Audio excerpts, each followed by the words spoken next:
tonight? Unbelievable. We're such a crowd. I feel like Rodney Dangerfield. No respect. All right, everybody, welcome to class number 6 of the book of Exodus, the portion of Mishpatim.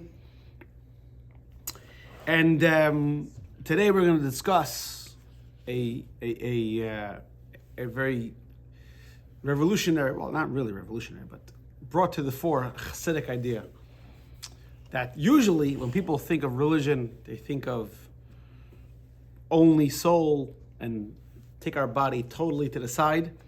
And when they think of body, they think of indulgence and nothing to do with soul. So obviously, they haven't been to Chabad or Pembroke Pines Kiddush, where we have a nice Kiddush on Shabbos. And L'chaim. Well, that's part of the Kiddush. Yeah. Obviously. What kind of Kiddush is it? And special cholent. That's Once a year. Not sure who's watching. I want to make sure they know. So I was once at a meeting about a shul. It shall remain nameless because it's being recorded and uploaded. So there was a whole fight about the Kiddush. One of the older guys, I was saying we should make cholent. It was Kiddush. Kiddush is egg salad, tuna, no sitting down. No sitting down. Just walk around and crackers. So I was saying, no, you have kiggle and cholent, and he sat down, he talk by the Kiddush. I'm like, whoa, what is this? By the rabbi's sermon we talk. All right, so the idea, The sermon. exactly. So a healthy lifestyle, our focus on our body we're going to learn today, is not necessarily a contradiction to a spiritual lifestyle. So if you look at the exercise, at page 97, so if you look at the list below, circle activities you expect a religious person dedicated to a life of Torah and mitzvah observance. If you think of a religious person, so you usually, right, you say praying, brisk walking, Shabbos, dancing, Simchas Torah, fasting. The Torah itself calls out even music. Torah itself calls out what? I'm sorry? Music. Music at the service.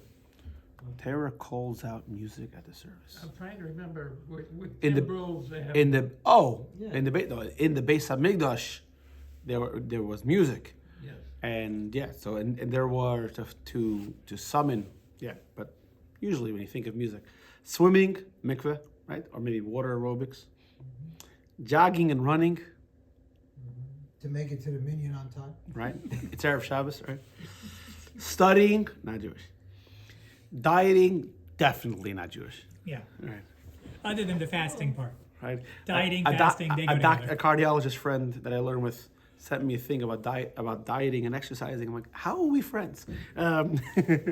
CrossFit, I don't even know what that means. That's an exercise. Yeah, I'm kidding. I do know what it means. I know. Severe exercise. Bicycle riding, sleeping well, sports, yoga, lifting weights, pushing steps. So usually, Sleeping well is You skip important. yoga.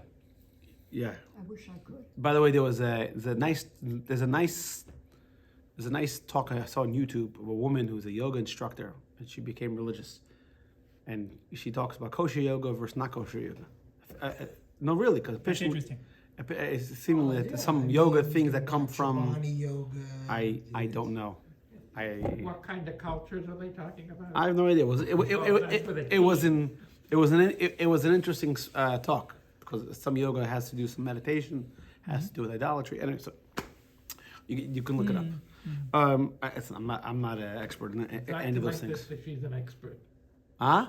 My sister, my youngest sister. She's an expert in yoga. Is a yoga instructor. Oh, so this woman also. So JLI put out a video. It's interesting. Okay, so but if Lifting weights and push-ups and sit-ups. so if you're lifting up the charity box, lifting, you're doing ups, up and down. So if you did exercise seriously, which Larry, seriously. L'chaim, exactly, you lift it up. Then most of the things that have to do with religion, praying and everything else, are totally sectioned off from all the body stuff. So, and we're going to learn today that is an incorrect assumption.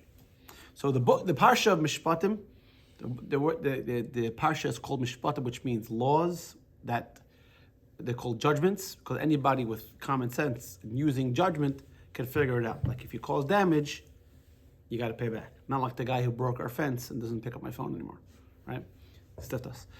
But or you have to return a lost object, right? Or the law of self-defense comes in this week's parsha. Or how to treat your employees. There's a bunch of laws. Every couple of sentences is a new section of law.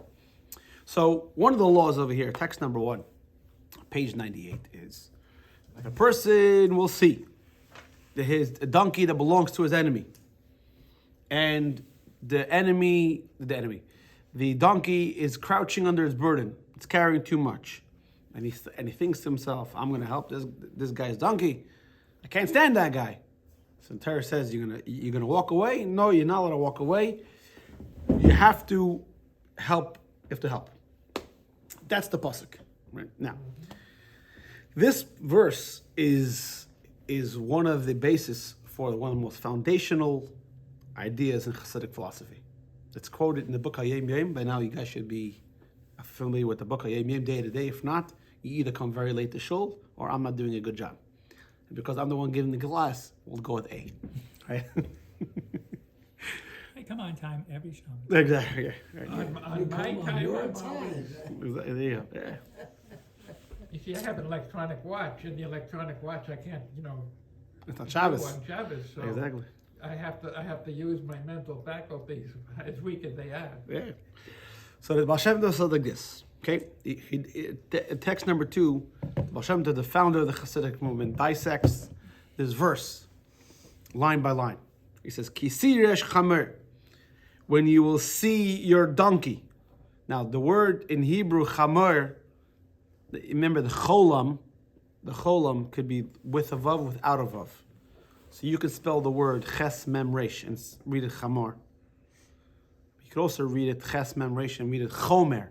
Chomer means materiality. When you see your material self, your donkey. A donkey is a very material. A sheep is a refined animal. Donkey is obnoxious, stubborn. When you see your donkey, when you will take a look at your donkey, you will take a look at your material self. What are you going to see? Seinacha. You're going to see it's your enemy. Why? Because you want to serve God. And what gets in the way? Cookies. Right? Your material self. If tomorrow you say, no, I'm going to learn Torah the whole night. I'm not going to eat anything. After a while, you're going to get sleepy. Or you want to eat. And not only does it get in its way, but because the nature of the body doesn't stop wanting. The problem isn't one cookie. The problem isn't one French fry. The problem is like Lay's, right? Lays or Pringles. Once you stop, Right. once you stop, start, you can't you stop. can't stop. You can't eat just one. I bet you can't eat just one, right? The problem with the body is it doesn't stop wanting. So he continues in saying it's crouching under its burden. So now, why does the soul consider the body the enemy? Why does the body consider the soul the enemy? Because the body hates the soul for wanting godliness. The soul hates the body for wanting cookies. And so God wanted that the body should be used for mitzvahs. The problem is the body doesn't want mitzvahs. The body wants cookies or ice cream or fill in whatever vice, right? Or sushi. Ice cream. Ice cream, right? So you think to yourself, so what's the solution? Pizza. No, ice cream. Doritos on pizza. No, 1 second, guys. This class has just been canceled. Doritos on pizza? Well, it can't be Doritos Right. because they're not kosher. Why they have kosher Doritos from Israel? Yeah, but they're not. Oh, from Israel. really? Yep. Okay. Go to the kosher. One of the kosher stores. Doritos are an OU? All right, guys. I'll have to check that out. I saw a hector yesterday at Costco that was like a menorah with a circle written around it. You have to It said send me a picture. Kosher Certification Authority is what it said on it. You gotta send me a picture. Send me a Yeah. picture, and I'll check it out. Haven't seen that. So the attitude is, so how are we going to get more soul focused and less body focused? We're going to punish the body. We're going to cut off the supply for the body. We're going to make the body suffer. Because when the body suffers, you can feel more soul. So he said, and you're going to refrain from helping him, meaning it refrain from helping to fulfill its mission and instead mortify yourself, which was a very common practice back in the days.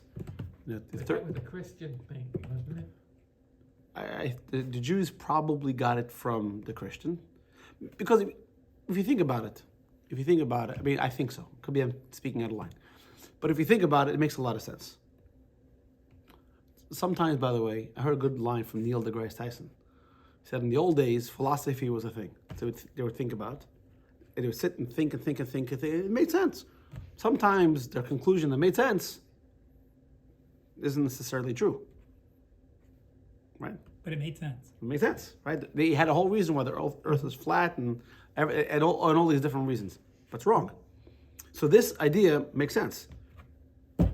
Everybody knows that the soul is more important, is more of a priority over the body, right? What's getting in the way? The body. So what are we going to do? And we all know that if you indulge yourself, you can't just flip a switch and decide to become spiritual. We all know, right? You eat a big meal, try to sit down to learn, you're like, it's hard. Yeah, I'm falling asleep. Right? Not only that, even if, Especially if I sit in the lazy boy. I'm not like. but even if you don't fall asleep, it's when a person indulges himself, they feel their grubkeit, their coarseness. They feel themselves very much. It's very hard. It's very hard to be focused on another person, for example, when you're very consumed with yourself. To be transcendental when you're very inward, thinking about yourself. That's just the way it is. So what's the solution? To punish the body, to deny the body the pleasures of life. Right? When you think of a hermit, what they sit in the cave, Yeah. bread and water, and they get enlightenment or whatever it is. I don't know if I'm. Or either that or they're eating the funny mushrooms that growing there, and that's why they're. I want to be there. Right. But because it's common sense. It's very logical to equate spiritual enlightenment with physical, depriving yourself of physical pleasures. That makes a lot of sense. But the problem is they went to the next step. Instead of just depriving myself of 7-layer cake and ice cream. Sorry, Barbara. 7-layer cake. They went and they started punishing their bodies. So I know we all know in the Christians they would whip themselves. Jews never did the whipping, but they would fast a lot. Some of them would sit outside in the freezing cold, in the snow. Some of them would sit in the summer. They would sit on ant piles, so the ants would bite them. They didn't do it with fire ants, that's for damn sure. Why? Because they wouldn't do it a second time. Yeah, wouldn't last. Whatever. I don't know what. If they got too many bites. And then they wouldn't sleep on a mattress. It's a great story, by the way. There was a chassid.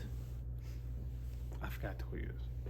There was a chassid that for 30 years slept on a bench. Didn't sleep on a mattress. 30 years slept on a bench. Because he didn't take care of himself, his health deteriorated. And when he was on his last moments, he said, maybe I did the wrong thing. Because now I won't be able to put on tefillin. I won't be able to learn Torah. So when he passed away, he said, maybe you're right. You shouldn't sleep on a bench for 30 years so you can put on tefillin. But in order to really understand how to put on tefillin, you got to sleep on a bench for 30 years. So the I'm thinking one night would have really been enough. right. You sleep on a bed on the cruise. That's a very small room, doesn't that count? No. Anyway, but A camp cot? exactly right. We've never had a problem on a cruise. I'm kidding around. No, I've slept in tents, I've slept in Boy Scout camps. Yeah, everyone who's slept with a root of a tree in their back. So but the idea. A rock. Yeah, right. A rock. So the idea. Iraq. Iraq. Yeah. No, a rock. Iraq, Iran. So the idea that we limit our physical intake, not only limit, we punish, we deprive. The word deprive. We go as far as to hurt our physical selves in order to achieve physical enlightenment seems like a noble idea, a good idea. Again, we're sitting there in 2023. If we don't have what we want this second, if Amazon is late instead of by 8 a.m., they come at 8:05. This sucks. Bad review, right? So maybe this is the wrong crowd. No, they were there at 6 a.m. and woke me up when Exactly. the light came on out in my driveway and lit up my window and So- woke me up. Oh, So you're complaining to Amazon no matter what. So the Baal Shem Tov came with this idea is don't deprive it. The body, that your animal, a donkey is not bad. What a donkey needs, what your body needs, is, for example, your impulse to eat is not bad. A person needs to eat. I'll tell you a story in the Gemara. Gemara tells us a story that the Jewish people are having problems with over addiction to three different things. Number one, idolatry. That they pray to God that God should remove the temptation for idolatry. So we don't understand that. So God agreed, and with that, He removed the prophecy from the Jewish people. Everything comes at a price. Then they prayed. I don't know if it was at the exact same time, but different periods. Then they prayed for the addiction for blood. And we see in the Torah so many times the Torah warns us not to drink blood. And God acquiesced and removed the temptation from blood. It wasn't immediate, but over time. Another time they prayed to remove the addiction for sexual activity. And then they thought to themselves, why? Because without the impulse to procreate, there's no Jewish people. Right? So the impulse to eat is not bad.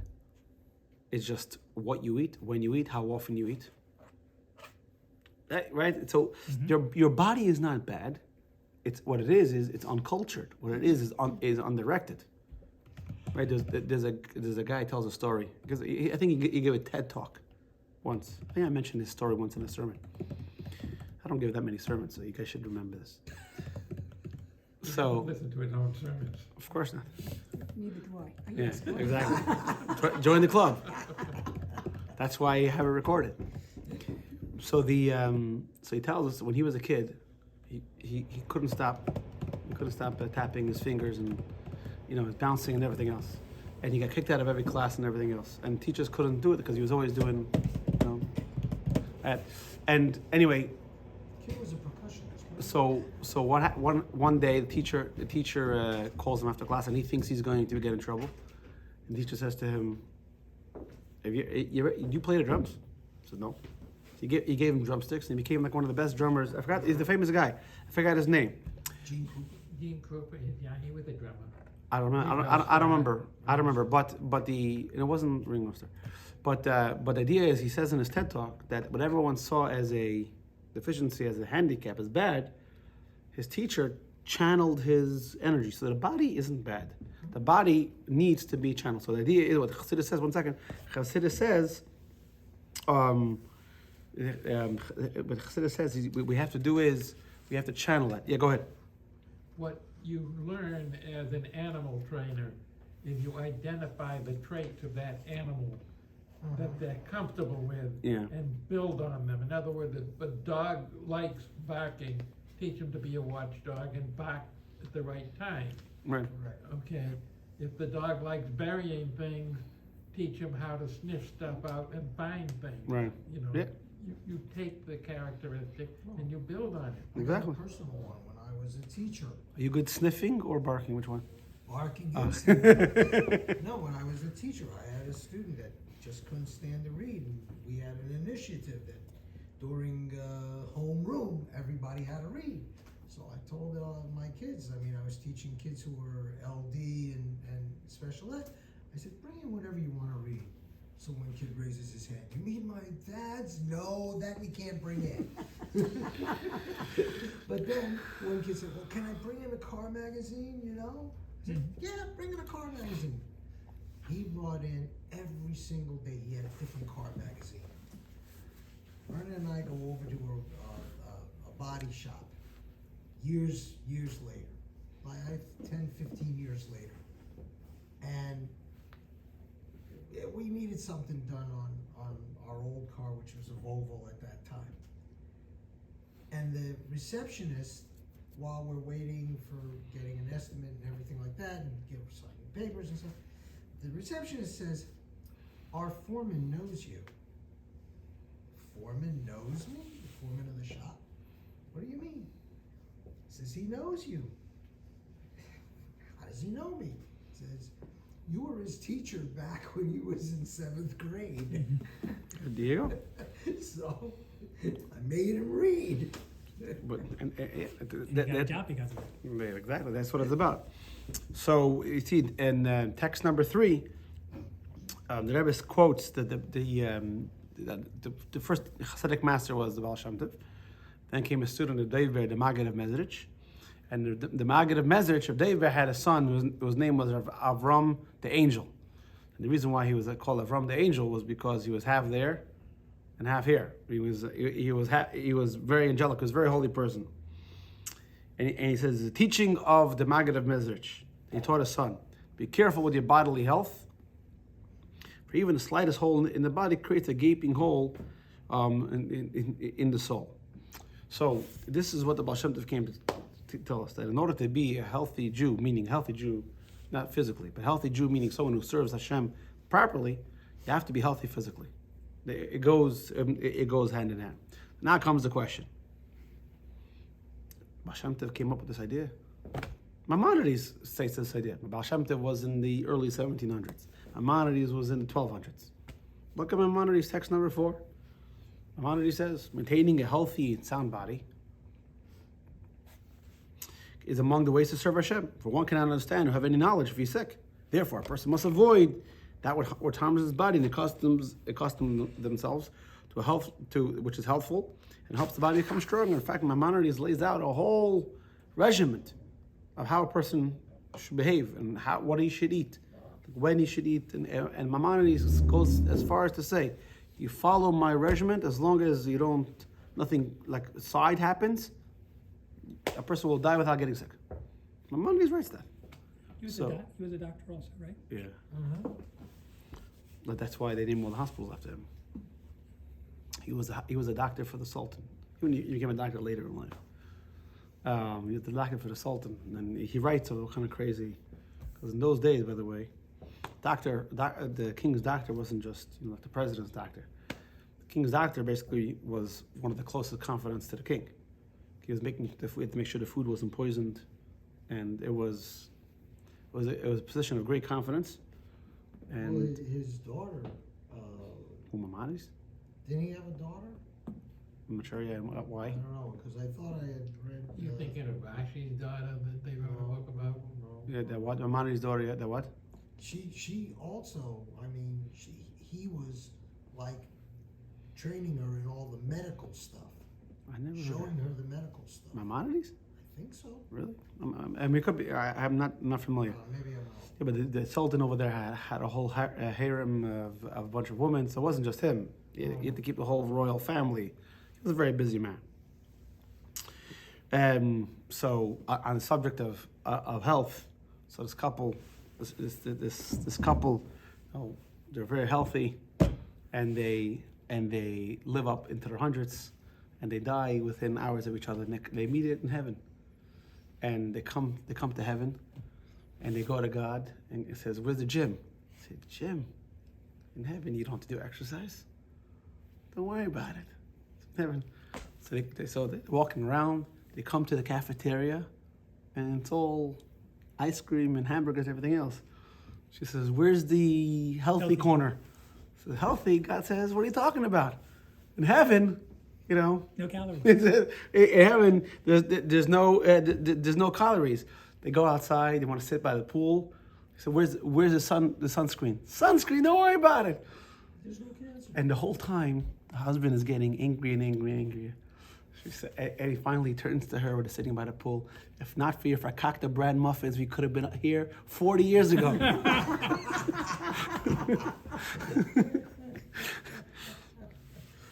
favorite one is the guy, he goes to heaven and he says, yeah, you're going to go to heaven, but let me show you what the other side. And he goes down and they're eating steak and they've got chocolate cake and they got all baked potatoes, plenty of stuff, you know, Sour put cream in and it, all, chives. everything. And it goes back up and says, oh, okay. And God serves him lunch. They have lunch. And it's a tuna sandwich. He says, wait a minute.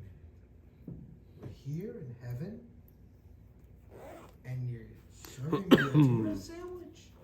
God looks at him and says, I don't want to cook all that stuff when it's only 2 people. There you go. Right.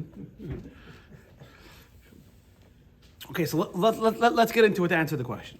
So Rashi quotes the Gemara, text number 5. You'll see Rashi quotes the Gemara and says, from the words that it says in a verse, "Azav tazevimai," you're going to refrain from helping your enemy. You can read it with a question mark, or you can read it as a statement.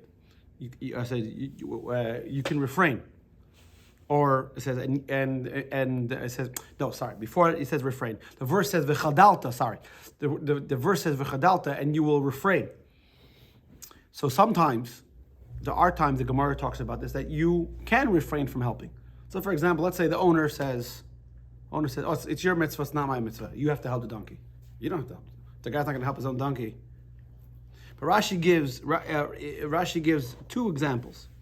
He says, let's say, for example, is an elder, he's a wise person, he's a great man. He's going to start schlepping and unloading a donkey. That's one.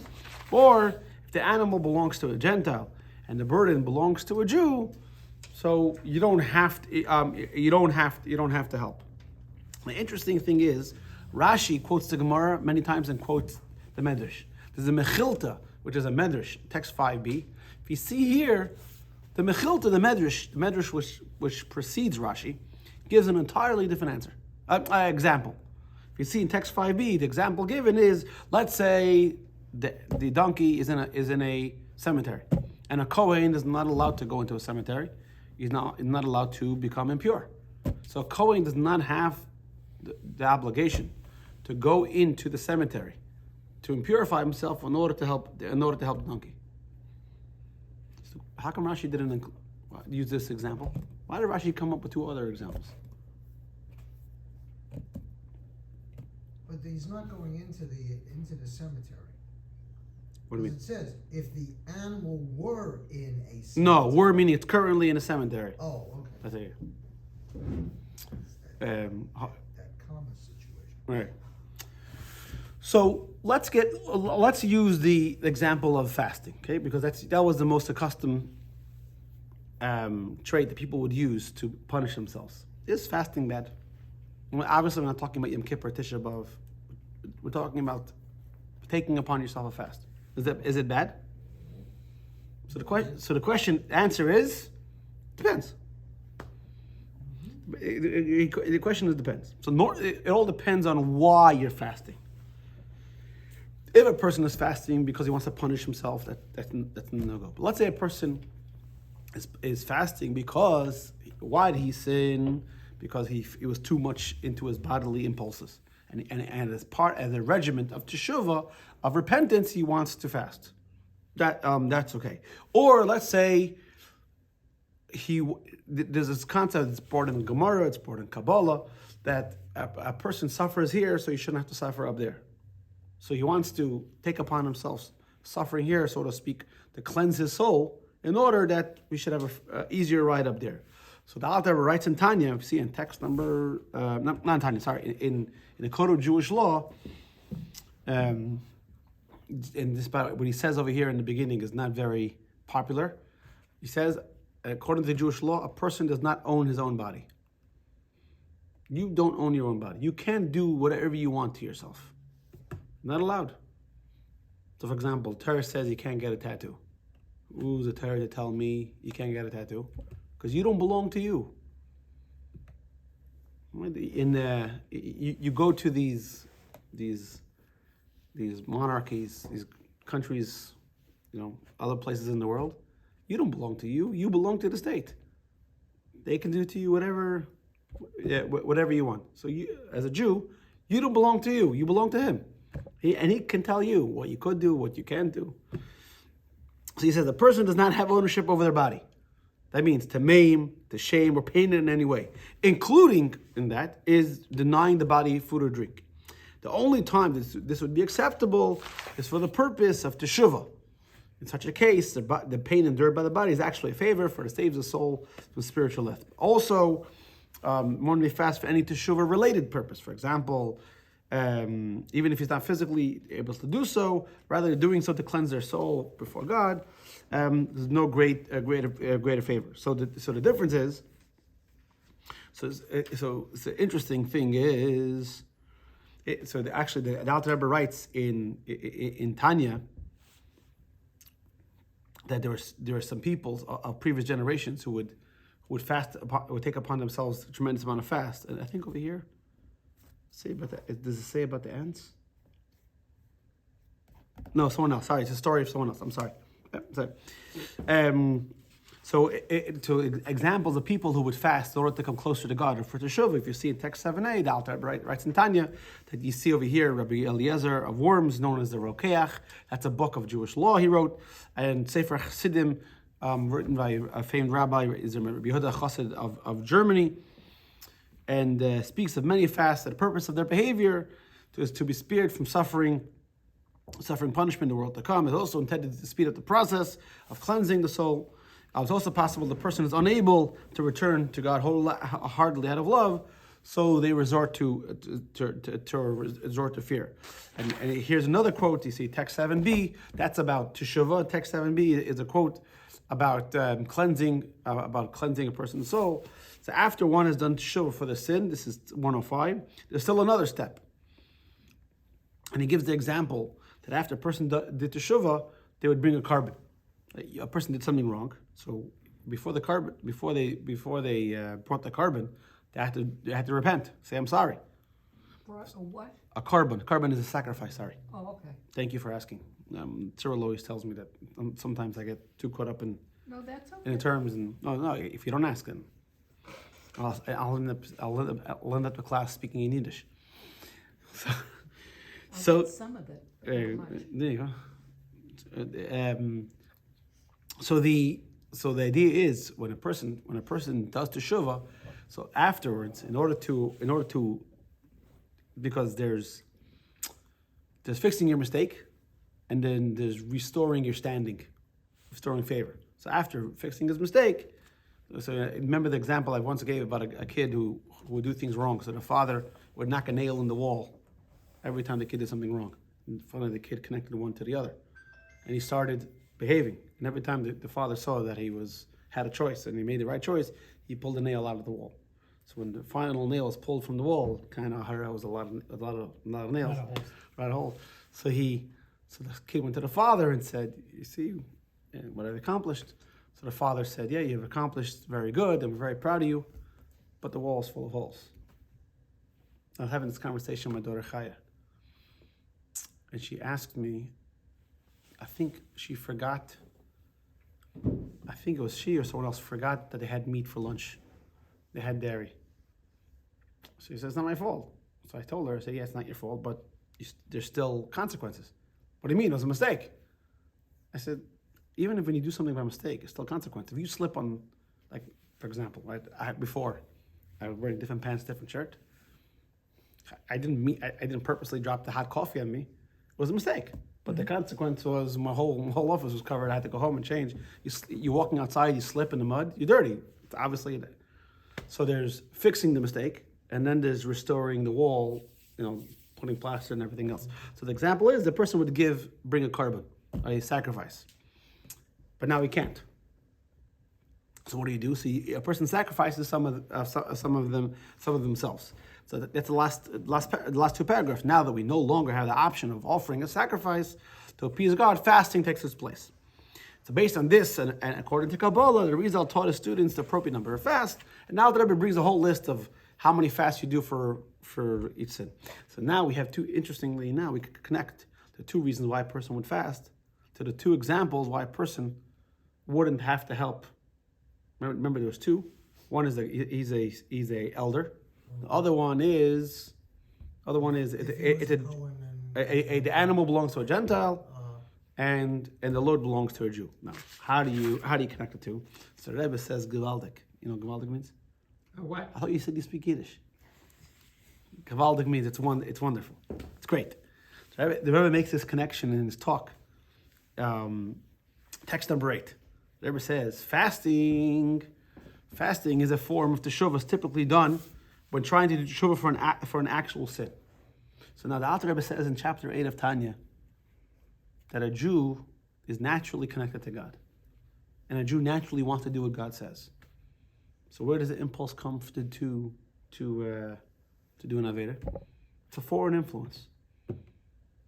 Alter Rebbe says in chapter 8 of Tanya something marvelous. The natural state of a Jew is Judaism. Not like we often think. We have to try to, plant it within us. So over here, in example, you have a Gentile animal and a Jewish Lord. The Gentile animal is your foreign self, right? The Gentile animal is crouching, right? In the Jewish Lord, the inside, that's your neshama. So when you're trying to when is fasting okay? And when is it okay, so to speak, to make the animal suffer, so to speak, is when the animal is, you're fasting to get rid of that Gentile, that foreign influence. Look what the Rebbe says in text number 8. When a Jew sins, God forbid, their body and animal soul are ripped away from holiness and temporarily inducted into clutches of evil and negativity. In other words, they become like the animal of a foreigner. Because a Jew, no matter what, he's in a state of holiness. Because that's who you are. Your Judaism is not dependent on what you do. It's dependent on who you are. It's like your kid. Your kid is your kid, regardless of if they're a doctor or accountant or a lawyer. Even if they're a garbage man, they're still your kid. You don't talk about them. You don't brag about them. Like the old joke with the bubbas. They're all sitting down with a cup of coffee that they didn't spill. One said, "Hey," one said, "Hey." Say, "Hey." One of them said, "I thought we agreed. We're not talking about our goods." But a Jew is a Jew, no matter what. And as the Gemara says, or Bush Lakish says, no matter regard to the sinners, the power of Gehenna the fire of Gehenna has no power over them. They're filled with good deeds like a pomegranate. And the Alter quotes in Tanya, and he draws it out, that even when a person is doing an Avera, a Jew is doing an Avera, he's still absolutely faithful in God. The reason why he's doing an Avera, the Alter Rebbe spells out there in chapter 24 of Tanya, is because he thinks his acting doesn't compromise his relationship, which is absolutely stupid. Right? You have to, a relationship means you have to take care of each other, you have to act. So to think that I can act like an obnoxious pig, and not remember my wife's birthday and anniversary, and never buy her flowers, and show up whenever I want, and then expect her to talk about a sin. Stop talking about me. Right? So it's obviously the relationship is based on how we. So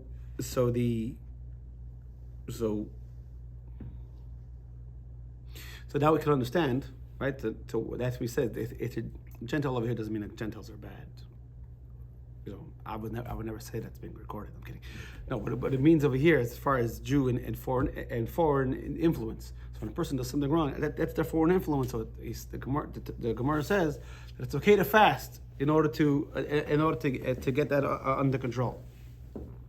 So now we have, for example, an older person. If you remember an example of Rashi, says an older person, someone who's old, and it's beneath his dignity. So an older person, by the way, over here doesn't necessarily mean old. Zakein in the Hebrew doesn't necessarily mean old. In the Sanhedrin, a person who was a member of the Sanhedrin, he was called a Zakein.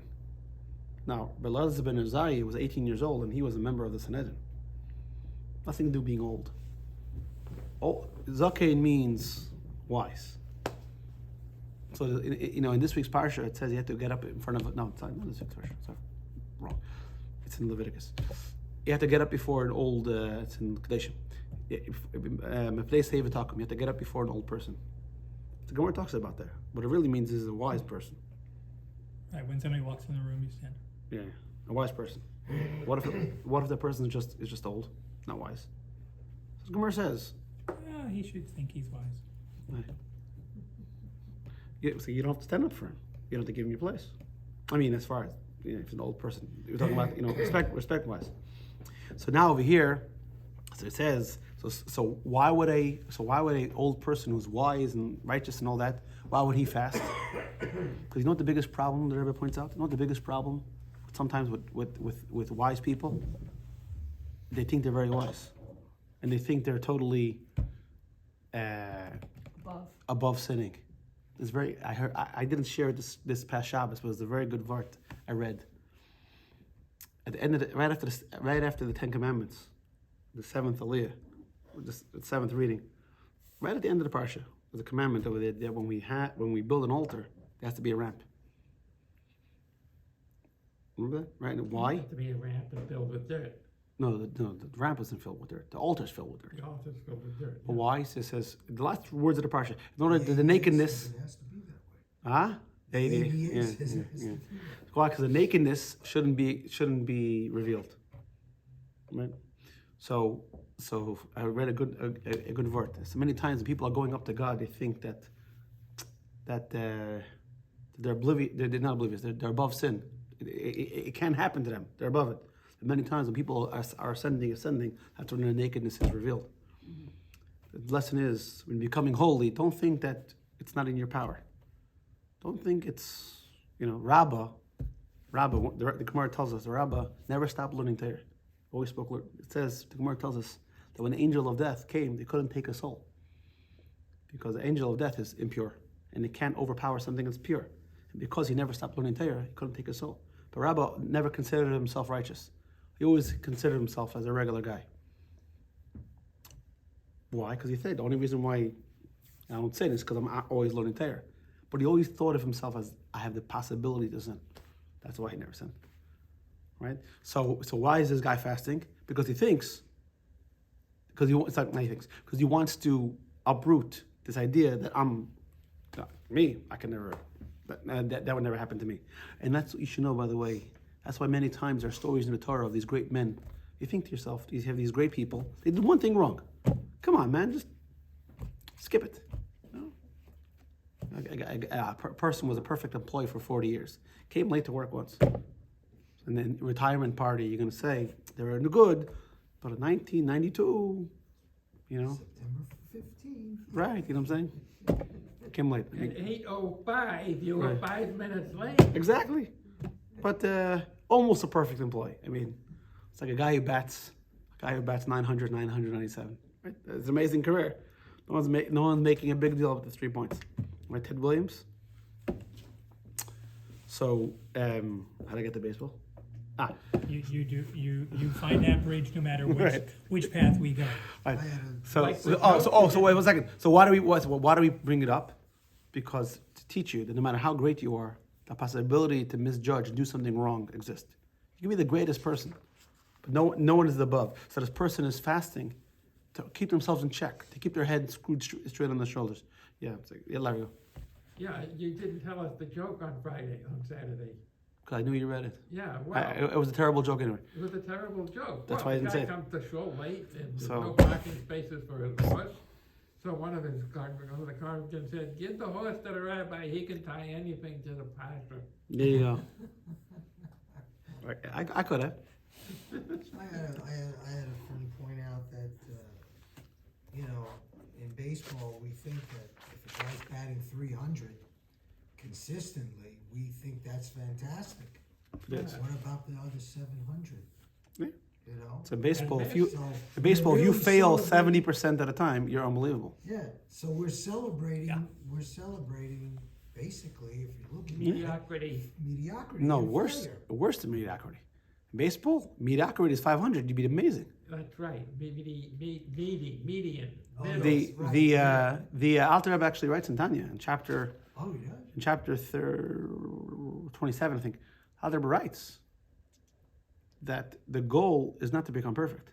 In life, the goal is to fight the impulses. The idea that you're going to work hard and serve God until you're perfect, it's not true. And your ability to fail always exist. Like what's his name? A pitcher said, one of the lessons of baseball is a person in life you fail a lot. In baseball, you fail a lot. In no sport do you fail as much as baseball, and you're rewarded. Football, if you dropped 70% of the passes, you're fired. Right? In golf, whatever it is, in baseball, right? It's a very strong lesson. So now the Rebbe had this way of presenting everything in a positive light, something that everyone looked at actually the normal way on the surface, but Rebbe turned it around. Remember, one of the questions was, how come Rashi didn't bring the example of the Kohen who can't go into the cemetery because he won't become impure? What's a cemetery? A cemetery is a place of death. Death means devoid of godliness, right? And the Rebbe says, look at text 11. Now we can understand why Rashi didn't bring that example. It's a long text. Why? Because spiritually speaking, what represents is the animal, the body may be in the cemetery, death. But a Jew is the Kohen, right? A Jew is holiness. But a person, a Yid can never be in a place of death, a place totally devoid of godliness, a place where totally given up. It's impossible. Rashi doesn't give that example. Because how can you say on a Yid that we totally gave up on him? Can't be. Rashi doesn't give that example. Because everything in Rashi is to be understood on its basic halachic and explanatory level, but also on a deeper meaning, a Kabbalistic, esoterical, and a lesson in life. So he skips the example. Because how could a Kohen, a Yid, holiness, be totally given up on? So what comes out is like this. Are there times that we gotta fast? We have to. Are there times that it calls for fast teshuvah? Yeah, but to just punish a person's body, that can be.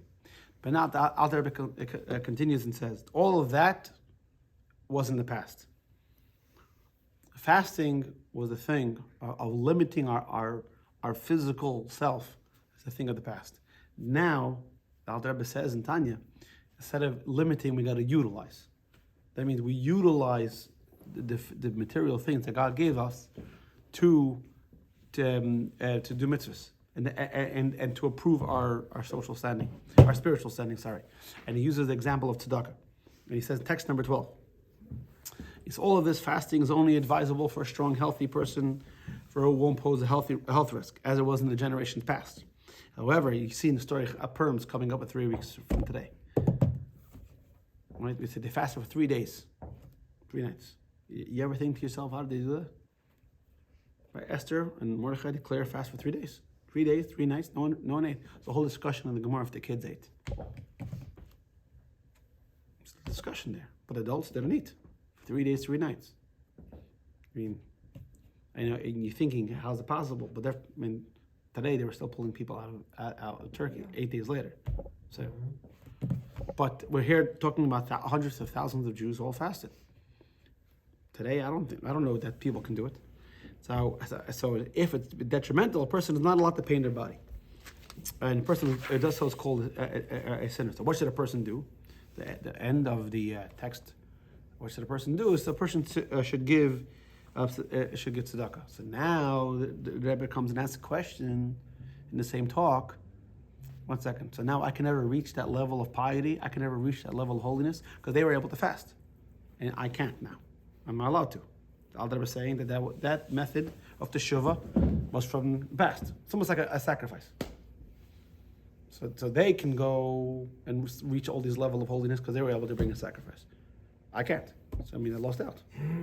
So they were able to reach all this level of holiness and teshuvah and spiritual cleansing because they were able to fast, and I can't. That means that basically I'm a loser. I, as the collective I. So the Rebbe answers that no, God creates the world. God created the world. God creates the world every moment. So God created the world at this moment for the situation we're in now. So the way we're going to reach the spiritual levels that they did fasting is for us. We're going to accomplish the same thing with tzedakah and utilizing the material world. Not to shun the physical world, but to utilize it. And the Rebbe says in text 13a. It's a simple reading of Alter Rebbe's words in Tanya. Oh, it's a long text. It leads to an understanding that in our current times, when fasting isn't healthy, we miss out on whatever could have been accomplished through fasting. While it's true that the Alter Rebbe does suggest giving charity, still charity doesn't seem to achieve the same thing with fasting. But this is not the case. It's axiomatic to Judaism that God continuously creates the world. We say it every single day in davening. He renews creation every single day in His goodness. Now, in as so much as the purpose of creation is for the Jewish people and for the Torah, it's impossible to suggest that something naturally gets in the way of fulfilling a Torah matter. It's unfeasible that God would create a natural phenomenon that would not allow a person, despite their best efforts, to achieve appeasement with Torah after they sin. Now, though the demonstrable reason why we no longer fast today is because it's unhealthy to do so, still, the very fact that Hashem created a reality which our modern bodies can fast means that we don't have to fast. It's almost like, does God blame us for not bringing a sacrifice?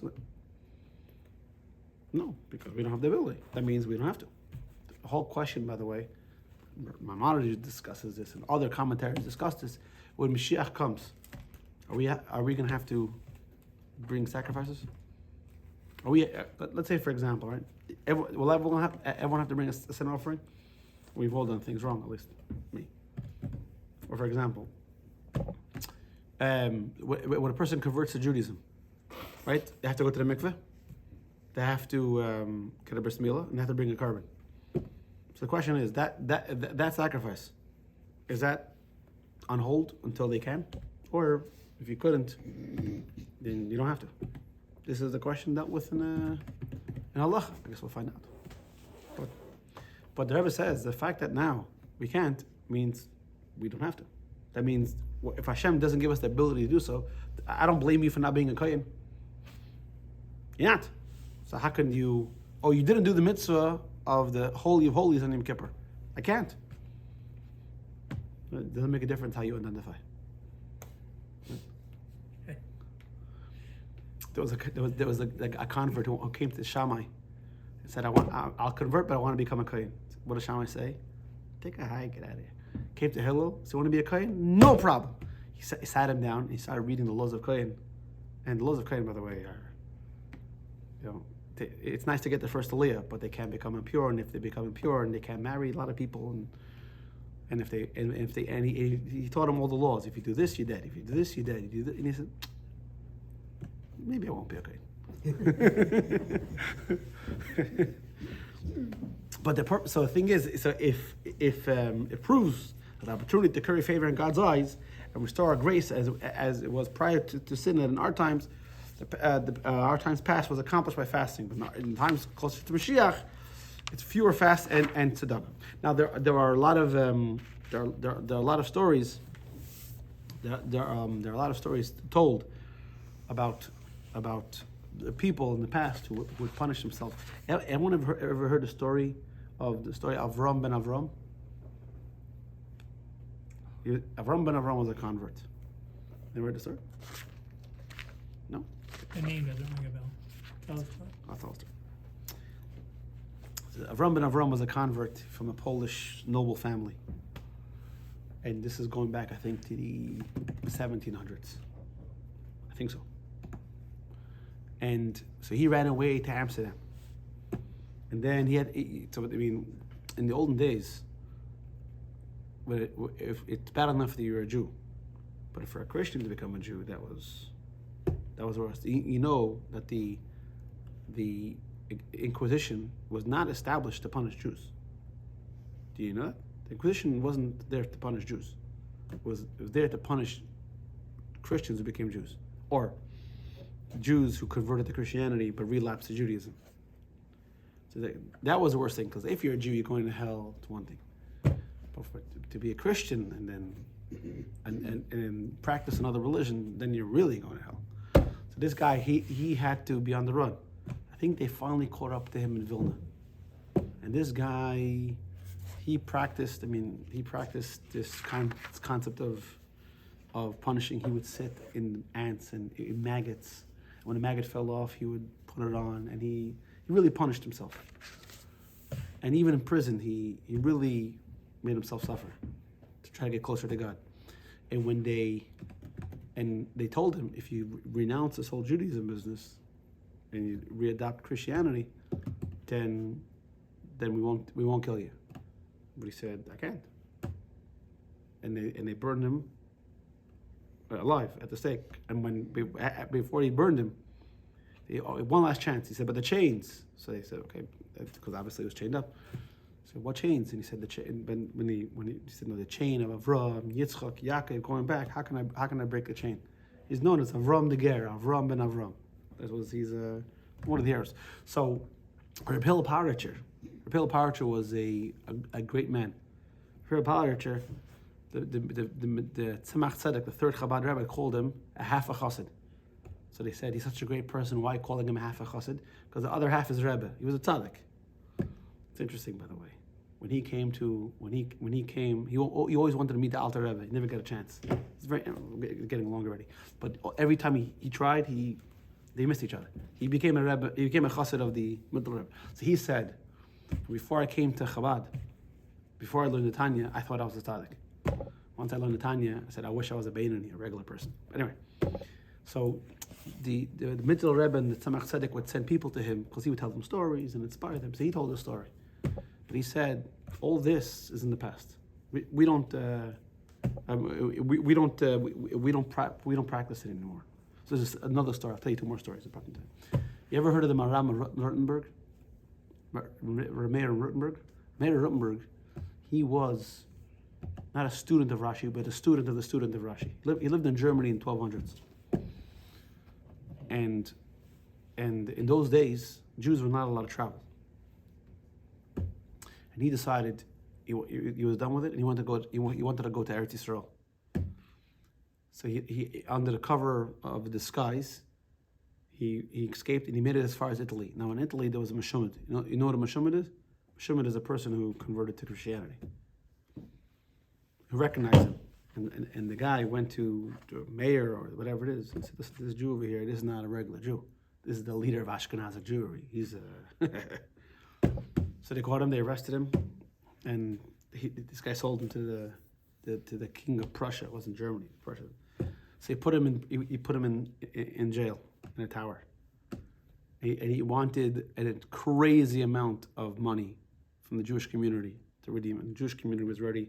We're talking about he's the head Ashkenazic rabbi. He was the leader he's one of the Balatosos. You know in the Talmud you have the Talmud, Rashi and the Tosafot. He's one of those. And he didn't allow the Jewish community to do it. He didn't want the Gentiles to think that we can go kidnap rabbis and Torahs and ransom them off. So he was in prison, I think, for 7 years. And he died there. While he was there, he wrote a Torah. I mean, I can get on and on and on. It's a crazy story. Anyway, we all know how important Jewish burial is, but the king didn't allow the body to be released, and the community wasn't going to redeem him because finally the king died, and the son wasn't as hard-nosed as his father. He didn't want to embarrass his father, but he didn't want. So he took a lesser amount. It was still a lot of money by a guy named Alexander something redeemed him. So Reb Hillel Paritcher tells a story that after. And by the way, it was like 7 years later, and the Maram's body was in perfect condition. It didn't decompose. You can go to his he's buried, I think, in Cologne, Germany. I think I was there. I think it's in Cologne. I'm trying to remember. My brother got married in France in 1992, so I'm trying to remember. We went to Germany because my great-grandfather is buried in Cologne. I think it was. So the Maram came to Alexander in a dream. And said, and as a thank you to what you did, so you have two options. Number one, you'll be blessed, you'll have a lot of money, whatever it is, wealthy and everything else. Or number two, you can die and join me in the world to come. And he chose number two. And this Alexander guy died shortly after. So the Hillel Paritcher said, this is all before the Baal Shem Tov in Chassidus. because the idea of Chassidus is not to shun and run away from the physical world. The idea is to utilize the physical world. All these ideas are nice, but they're not. That now that we live in messianic times, the idea is for us to utilize the physical world to its utmost to infuse the world with godliness, not to run away from the materiality, the coarseness of the world. So, and the Rebbe says in text 13b, we'll finish up. I think we're almost done. And he says that we can apply the same logic to those who are unable to donate large sums. Let's say a person doesn't have money. The idea isn't the quantity. The idea is the quality. You utilize your life for the service of Hashem. So different times call for different things. In the past, it was abstination and suffering. Now we live in a time of utilization. Go to a kid, say, okay, you want to serve God? Don't go on the phone. You can take God. You know what I'm saying? If you tell him God's in the phone, right? You can use your phone to learn and everything else. So it's a much different thing. The Rebbe encouraged everyone to learn the Gersa Tshuva. Everyone should learn it. For learning about the Tshuva, because that's just, for example, in the beginning, in the Siddur, and every morning, we read all about the sacrifices. Why? Why is it there? Because the Gemara says that when you learn about the sacrifice, it's as if you brought it. Same thing is, if you learn about the fasting, you learn about the Tshuva, that helps you. It's as if we did. So the learning plus the charity, it's combined. So what Judaism wants from us is to serve God pain-free, stress-free, worry-free. The idea is that we're supposed to serve God with joy. So maybe especially people from the older generation, they say the idea that Judaism is supposed to be suffering, especially because Pesach. Pesach, you have to suffer. I like Pesach. But many people have a thing. Many people when they come into no, I know, but many people when they come into my sukkah. I'll give you a perfect example. This happens today. It happens still today. You guys have been to my sukkah with air conditioning. Yeah. So people come into my sukkah. Freezing cold. You heard that? So people come into my sukkah and like, is this allowed? Why not? Why can't you have a comfortable sukkah? Everyone thinks, I thought you had to sit outside. People told me this. I thought you had to sit outside in the heat or in the rain. Well, the truth is, we do sit outside in the rain no matter what. But been there, done that. right? But the idea isn't Judaism doesn't mean you have to suffer. So you can be healthy, have your Fitbit and your Apple Watch, monitor your steps and everything else. So and utilize your material self to serve Hashem to its utmost. All right, key points. And if you want, I have another story. So Judaism was always maintained that one, be mindful of the health. That's not a Chassidic idea. That's a halachic idea. It says in the Torah, "Shmartem es nafshechem." You have to guard your life. You have to live by the mitzvahs. So a person has to be healthy. That said, people in previous generations thought that in order to attain higher piety, they have to distress their body. Now, halacha forbids you're not allowed to harm your body. There are two exceptions: teshuvah and to draw closer to God. The Baal Shem Tov changed this attitude, teaching that we must always work with the body, not against it. We have to utilize the body. By the way, a tool. Utilizing the body doesn't mean you give into every temptation for crumb cake and chocolate cake and everything else. That means you keep your body healthy, functioning. Right? So, for example, you oil your car. Right? Does that mean you're addict about your car? It means you want your car to be a fine-tuned machine. Yeah, it lasts all to function properly. So your body, you have to keep your body fine-tuned so it should function properly. You look at your body as a tool. Whatever was accomplished in the past, you can tell me stories. That's was in the past. But now, in Messianic times, it's different. I have time for one more story? Mm-hmm. Well, I got a question. Yeah. When we were going through this in the beginning, my limited brain right away thought of what we say on page 5, Asher Yatzar. Yeah. We think, but that's thanking Hashem for the inner workings of Hashem. That means things that happen in your body involuntarily. The valves and all the piping in your, when you stop and consider that Hashem created the body in such a in wondrous way, everything's working just so it's in balance. Yeah, but if you keep eating fried chicken, it's not going to work that way there for much longer. So I should cancel my order. So I'll tell you a story. So I'll tell you a story. This is a very, very good story. The Rebbe taught us 14 nugunim, 14 songs. And to my fault as a Chabad rabbi, that we don't sing these songs, but the Kiddush we should. One of the songs is a very moving song. It's called Anim Zmiris. Not like the famous Anim Zmiris. It's a very heart-rending song. It goes, Anim Zmiris. It's a very heartfelt song. And the Rebbe, when he taught the song, told the story behind the song. There was once a man who did something, did a great deed, a great mitzvah. And it was Yom Kippur. And in heaven, they offered him. Either you can be blessed for this great deed you did. The Rebbe didn't specify what the mitzvah was. For this great deed that you did, you could either be blessed with spiritual bounty, with material bounty, where you'll be rich and comfortable, you'll be able to learn, or you're going to have a taste of Gan Eden. So the man chose the second one. When the shamish, the attendant for the shul, came the next morning, this guy was he was in a state of ecstasy. He was still in shul, in his talis, in his kettle, and he was singing the song. He was in a state of total ecstasy. If I play the song, Shabbos will sing the song, you'll see it. It's a great song. Someone asked the Rebbe, had the chutzpah to ask the Rebbe, is this you? Oh my. I mean, it takes a little bit of guts. Are you the person in the story? The Rebbe said, it's not me. And not only it's not me, the story for sure happened before the times of the Baal Shem Tov. Why? How do you know that? Because if after the teachings of the Baal Shem Tov, the person would have chose material bounty so you could do more good. So you're happy with yourself, you had a taste of Gan Eden, now what? How does everyone else?